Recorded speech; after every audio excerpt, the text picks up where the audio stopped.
Let me ask sort of an advice question to young folks. You've explored a lot of fascinating ideas in your life. Mm-hmm. You built a startup, worked on physics, worked on computer science. What advice would you give to young people today in high school, maybe early college, about life, about career, about science and mathematics? I remember, I remember reading that Poincaré was once asked by a French journal about his advice for young people and what was his teaching philosophy. And he said that like one of the most important things that parents should teach their kids is how to be enthusiastic in regards to like the mysteries of the world. And that he said like striking that balance was actually one of the most important things between like in education. You know, you want to have your kids be enthusiastic about the mysteries of the world, but you also don't want to traumatize them, like if you really force them into something.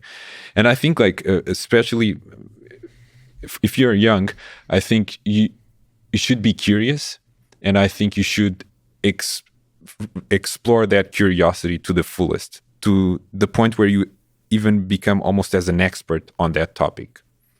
And you might start with something that it's small, like you might start with you're interested in numbers and how to factor numbers into primes, and then all of a sudden you go and you're like lost in number theory, and you discover cryptography, and then all of a sudden you're buying Bitcoin. And I think you should do these. You should really try to fulfill this curiosity, and you should live in a society that allows you to fulfill this curiosity, which is also important. And I think you should do this not to get to some sort of status or fame or money, but I think this is the way, this iterative process, I think this is the way to find happiness. And I think this is also allows you to find the meaning for your life. I think it's all about like being curious and being able to fulfill that curiosity and that path to fulfilling that your curiosity. Yeah, the start small and let the fire build is kind of interesting way to think about it. And you never know where you're going to end up. It's like for instance, for Maz, it's just a really good example. We started like by doing this as an internal like thing that we did in the company, and then we started putting out there, and now a lot of people follow it and know about it. And so and you still don't know where Fermat's library is going to end up, actually. True. Exactly. So I think that would be my piece of advice, with very limited experience, of course. But yeah, I agree. I mean, is there something from particular, Joao, from the computer science versus physics perspective?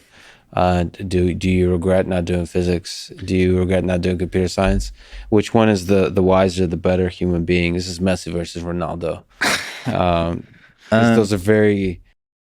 I don't know if you would agree, but they're kind of different disciplines. True. Yeah, very much so. I had that question in my mind. I took physics classes as an undergrad, or like besides what I had to take, and it's definitely something that I considered at some point, and that I do feel like later in life that might be something that I'm not sure if regret is the right word, but it's kind of something that I can imagine in an alternative universe what would have happened if I gone into physics. I try to think that like, well, it depends on what your path ends up being, but that it's not super important, right? Like exactly what you decide to major on. Like I think there's I think Tim Urban, like the blogger, had a good visualization of this, where it's like, like he has a picture where you have all sorts of paths that you could pursue in your life, and then maybe you're in the middle of it, and so there's maybe some paths that are not accessible to you, but like the tree that is still in front of you gives you a lot of optionality. And so there's two lessons to learn from that. Like we have a huge number of options now, and probably you're just one to reflect. Like to try to derive wisdom from the one little path you've taken so far may be flawed, because there's all these other paths you could have taken. Yeah. So it's like, so one, it's inspiring that you can take any path now, and two, it's like you the path you've taken so far is just one of many possible ones. Yeah. But it does seem that like physics and computer science both open a lot of doors and a lot of different doors. True. It's very interesting. It is. Yeah, like in this case, like, and especially in our case, because I could see the difference. I went to college in Europe, and Joao went to college here in the US, so I could see the difference. And like in the European system is more rigid in the sense that when you decide to study physics, you don't have a lot, especially in the early years, you don't have a lot of, you can't choose to take like a class from like computer science course or something like that. You don't have a lot of freedom to explore in that sense in university, as opposed to here in the US where you have more freedom. And I think that's important. I think that's what constitutes, a good kind of educational system, is one that gravitates towards the interests of a student as you progress. But I think in order for you to do that, you need to explore different areas. And I felt like if I had a chance to take, say, more computer science class when I was in college, I would have probably have taken those classes. But but I ended up like focusing maybe too much in physics. And I think here, at least, my perception is that you can explore more fields. But there is a kind of, it's funny, but physics can be difficult. So I don't see too many computer science people then exploring into physics. It's only like one of the beneficial things of physics. It feels like it. What was it, Rutherford, that said like basically that physics is the hard thing and everything is easy.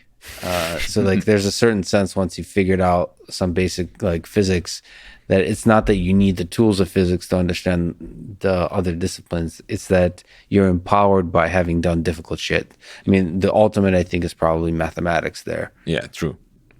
So maybe just doing difficult things and proving to yourself that you can do difficult things, whatever those are. That's net positive, I believe. Net positive. Yeah. And I think like I before I started a company, I had like I worked in the financial sector for a bit, and like I think having a physics background, I felt I was not afraid of like learning like finance things. And I think like when you come from those backgrounds, you are generally not afraid of stepping into other fields and learning about those, because I feel you've learned a lot of difficult things, and that's an added benefit, I believe.